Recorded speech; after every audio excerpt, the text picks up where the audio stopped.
Welcome to a happy emergency podcast. Speak of the Devils. ASU is Big 12 champions. I am here at AT&T Stadium in Arlington with very little voice left.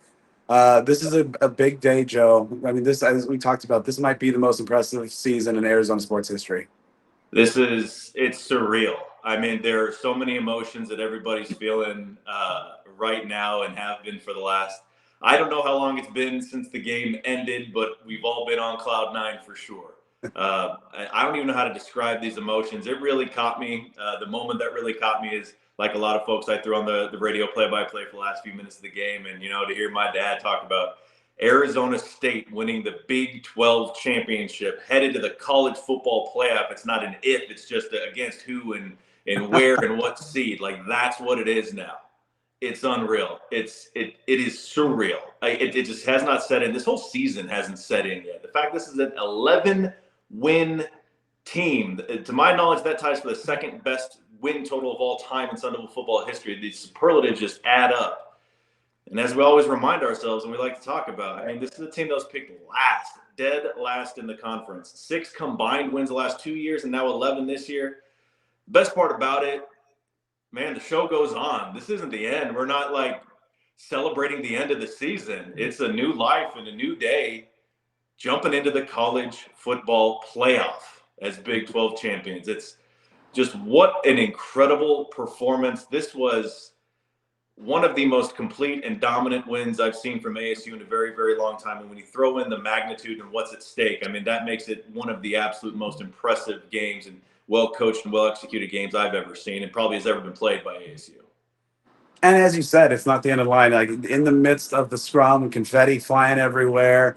I was around the players, and there was celebrations and joy, sure, but there was still a sense of, yeah, as you said, job's not done.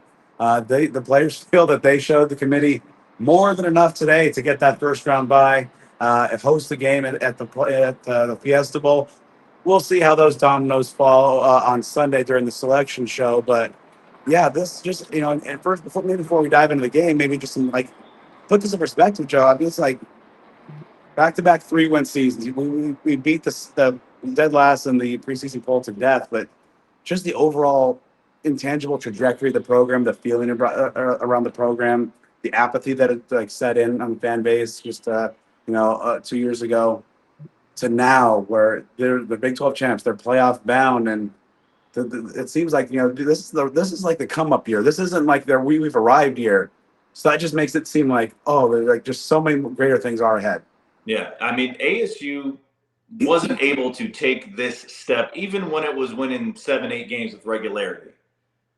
So to do that after having won 3 games back-to-back seasons, I mean, the superlatives in that context are all-time worsts since around the World War II era.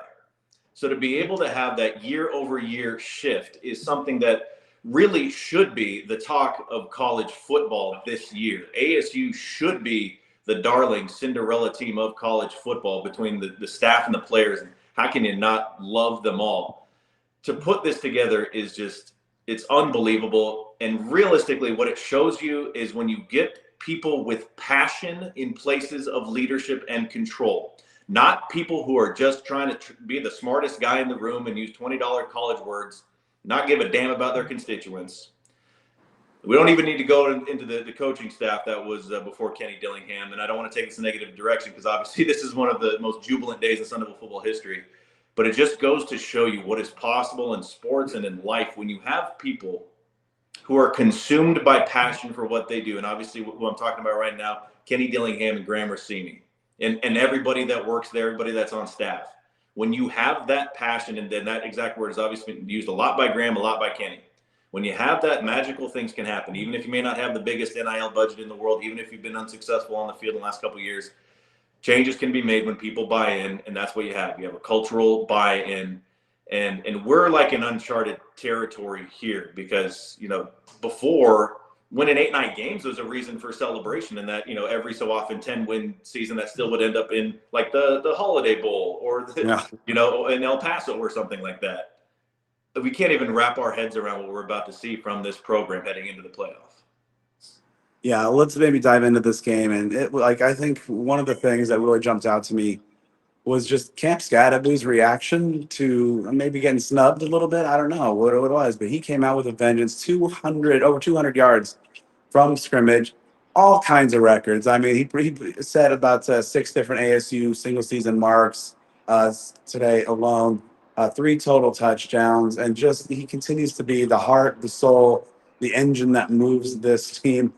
And of course, there was nobody else on the planet that deserved that WWE title belt for most valuable player. He was telling us that in the scrum afterwards, in the trophy ceremony, he went and made sure that his offensive linemen each autographed that the title belt for him because he knows the hard work that guys like Ben Coleman and Lee Fatano put in all season long to make him look good. But man, it was just to see him. It just he continues to be like the embodiment. Can you the WWE thing? They had their attitude era. Maybe this is like Scat brought the attitude era to Sun Devil football. Man, earlier this week, there were some Colorado fans on my Twitter timeline asking who Cam Skattebo is. Well, you Same. all definitely know who he is right now. The world knows who Cam Skattebo is. He should be in New York. He should absolutely get a plane trip to New York to be at the Heisman ceremony for sure.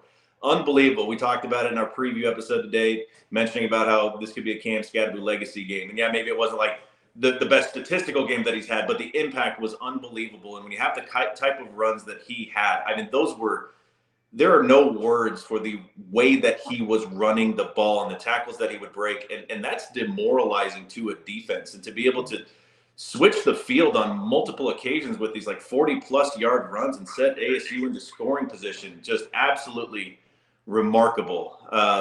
He is just about it might be a final result now as far as him being one of the absolute most popular Sun Devils in the history of the program. He's someone, man, you wish you had him for 4 or 5, 10 years, whatever it could be, some Van Wilder stuff going on. But man, he's just a guy that is not going to let his team lose, no matter if you have a setback injury like Jordan Tyson, no matter what it is. And ASU did what was necessary to hold things off in that early going when nobody could get a stop. And then, man, once that third quarter hit, it was just a runaway train in favor of the Devils. I put this out on Twitter, I think after his third touchdown, and maybe it's something we discussed in greater detail on the main show this week. But has he what he's done this season and making the key benchmark? Is he on the Mount Rushmore of Son of a football? I It's mean, one that, of those things to where, because there. I'm the type of person where I just have such an honor for the past, so it's always hard for me just to see someone in the current day, and because you get so much prestige and honor that's added to names like a Jake Plummer, Danny White, something like that. But I mean, my goodness, he's got to be in the conversation, and obviously, an ASU's not done yet, and if it gets even more memorable and more special, then that could be a no-brainer.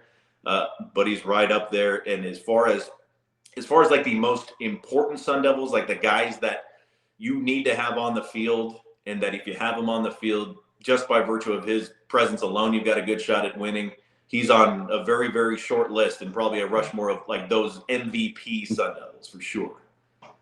Another guy who deserves special acclaim is Xavier Guillory. Obviously, with the Jordan Tyson injury, ASU was coming in without their 1,000-yard receiver. But even though Scott was doing his things and landing body blow after body blow on this Iowa State defense, Guillory 2 second half touch, big time catches, and those kind of twist the knife moments, as Kenny likes to say. It was really cool to see him get some recognition, on the coming up at post game in the press conference, and he after as the press conference wrapped up, and Xavier Alford was saying Texas Tempe, Texas Tempe. He came over and into his mic and said "Res to Tempe," and because obviously he wears he's a member of the Nez Perce tribe and wears that proudly.